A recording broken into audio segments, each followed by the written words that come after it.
Mic নিয়ে আজকে সকাল 7টার মধ্যে নাটোর আসি পৌঁছায় গেছি। আজকে আমাদের কোর্টে আবারও ডেট ছিল, তাই অনেক সকালে আসা হয়েছে।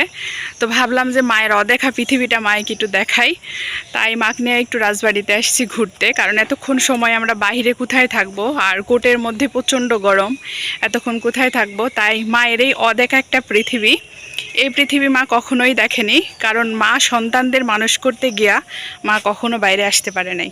মায়ের জন্য এটা একটা অদেখা পৃথিবী।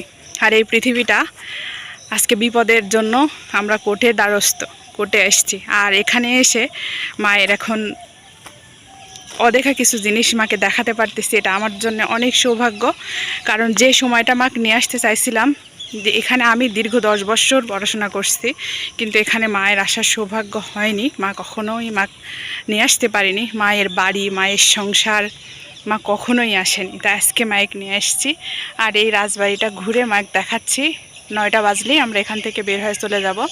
স্পেশাল পারমিশন করে আমি মাকে ঢুকাইছি এখানে, কারণ সকাল 9টার আগে এই গেট কখনোই খুলে না। তো আমি অনেক পারমিশন নিয়ে তারপরে গেটে যারা ডিউটিতে ছিল তাদেরকে বলে ঢুকাইছি। যেহেতু আমার মা বয়স্ক, আর কখনো আসা হবে কি না, মাইক দেখাতে পারবো কি না। এই যে পিছনে প্রাসাদ, বড় যে প্রাসাদটা রানী কুঠির, ওইটাই যে আমার পিছনে দেখা যাচ্ছি আমি ওই পর্যন্ত। আসো মা আসো।